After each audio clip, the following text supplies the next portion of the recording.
Si habéis venido a Londres seguramente os suene este mapa, el del Metro de Londres, el actual, el que utilizamos para ir de un sitio a otro, para saber qué línea coger, para saber las estaciones y toda la información relacionada. Seguramente os parezca confuso, pero os garantizo que es muy sencillo cuando lo entendéis, y sobre todo es muy sencillo comparado con los mapas de metro antiguos que os voy a enseñar en este vídeo. Y hubo un momento en la historia en que un señor tuvo una idea que revolucionaría el mapa del Metro de Londres y el de otras ciudades, porque lo consiguió hacer más sencillo y más fácil de entender. Así que en este vídeo te lo voy a explicar porque la historia es realmente espectacular y muy curiosa, y vais a ver cómo cambió la forma de entender los mapas de metro, sobre todo el de Londres.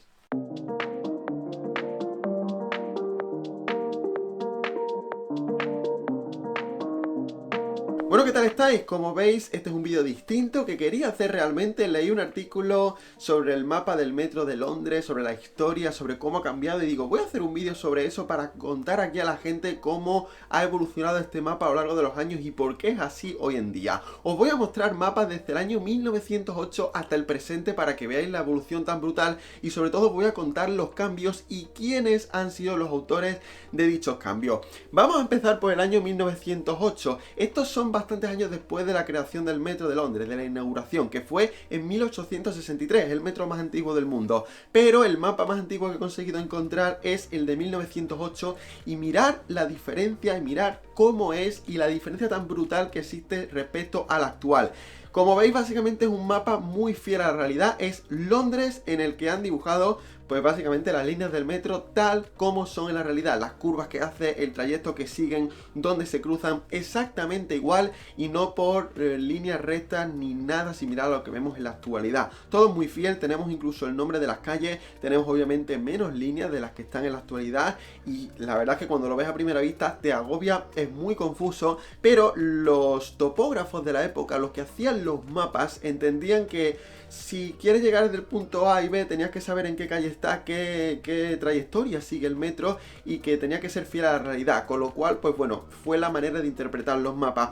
Pero a la gente le empezó a resultar muy confuso, y esto realmente empezó a cambiar y empezó a ser inviable, sobre todo porque se empezó a ampliar las líneas del metro hasta poblaciones que estaban bastante lejos del centro de Londres. Tal es así que en la década ya de 1920 los mapas se empezaron a simplificar un poquito, y os voy a enseñar este de aquí, que es el de 1920, que para mí es el más bonito, pero no es muy útil porque sigue siendo confuso. Como veis, ya se han eliminado el nombre de las calles, pero seguimos teniendo el recorrido de las líneas tal cual como lo hace el tren. No son líneas rectas, no es nada simplificado, y en algunos puntos del mapa tenemos una maraña de líneas que realmente cuesta mucho identificar, y sobre todo veis que el nombre de las estaciones se pisan, hay demasiada información, con lo cual el viajero no sabe muy bien cómo llegar a los sitios. Yo entiendo que en esa época sería un poco caos también. Y tenemos, pues bueno, el nombre de las líneas también aquí puesto, como podéis ver, en una letra muy bonita, pero esto sigue siendo demasiado confuso. Así que pues tenían que encontrar una idea mejor. Nos vamos a 1926 y aquí tenemos un mapa muy parecido. Algo más simple, tenemos una letra distinta, tenemos la información más ordenada, podemos ver el nombre de las estaciones de un modo mejor, pero seguimos cayendo en el error de que está todo respecto a cómo es en la realidad. No hay líneas rectas, no hemos pasado directamente de la geografía, sino que somos muy fieles al mapa, y esto sigue generando bastante controversia en esos años. Con lo cual hubo ciertas personas que empezaron a pensar, oye, ¿por qué no simplificamos esto y por qué no dejamos a un lado la topografía y la geografía y nos limitamos a simplificar el mapa?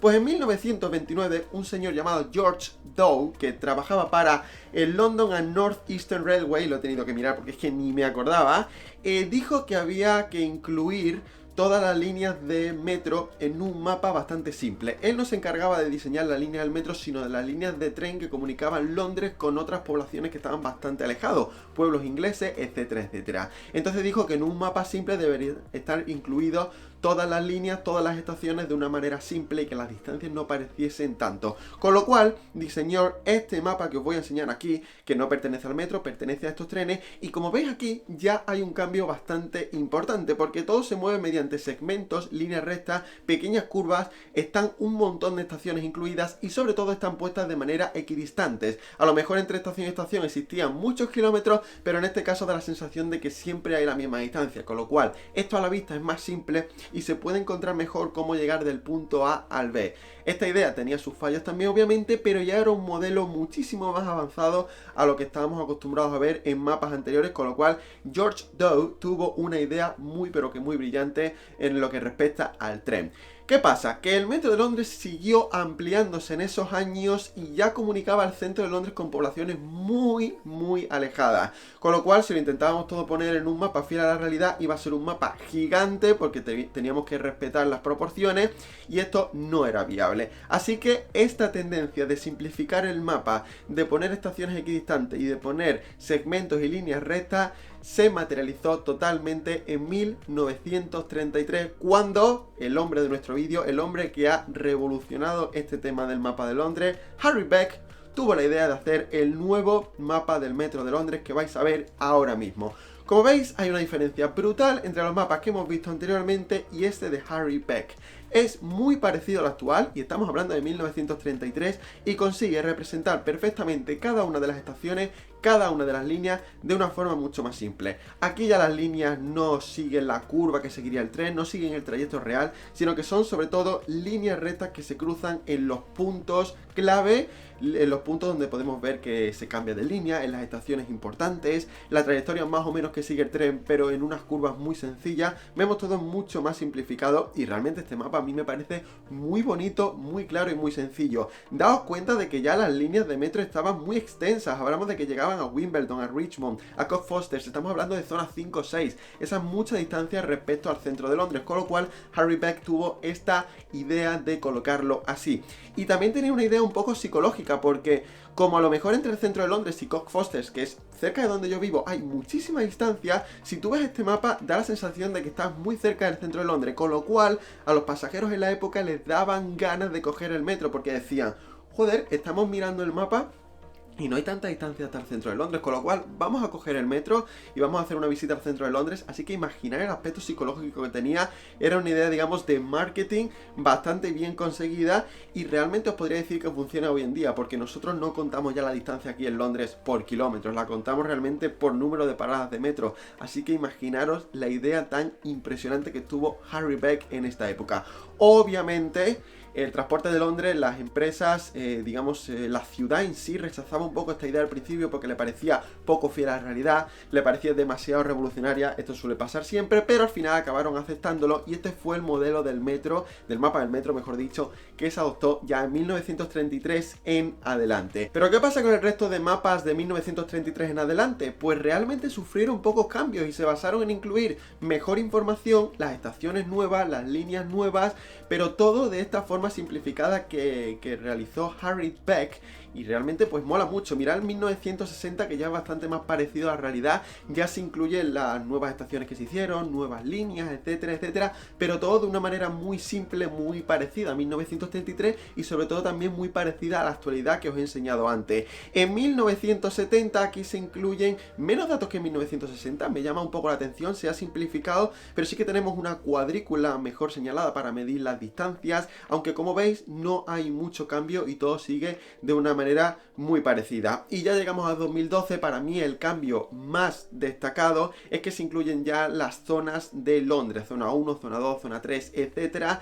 Y de una manera muy simple podemos saber en qué zona se sitúa cada estación. Esto es muy interesante porque hoy en día, ya sobre todo con la introducción de la Oyster Card para pagar, se aplican tarifas que dependen de la zona donde vivas, con lo cual si tienes un mapa donde puedes ver las zonas en un golpe de vista, puedes saber más o menos cuánto te va a costar el viaje desde una zona u otra, desde una estación u otra, dependiendo de dónde estés. Así que es un mapa muy pero que muy intuitivo. Como veis, aquí hay muchísima información ya, aquí están ya todas las líneas, pero faltan las líneas nuevas que van a llegar, por ejemplo la Elizabeth Line, que llegará próximamente, y yo imagino que si no se incluye en este mapa, al menos se hará uno nuevo porque tiene que respetar la fidelidad. Pero en este momento el mapa actual incluye prácticamente todo y tenemos más información realmente de la que podemos digerir, porque hay muchísima información, pero a la vez es muy sencillo, muy simple. Puede parecer complejo, pero ya os digo yo que cuando le pilláis el truco al metro de Londres es muy sencillo. Únicamente debéis tener en cuenta el punto A, el punto B y saber saber dónde se cruza la línea, dónde tenéis que cambiar,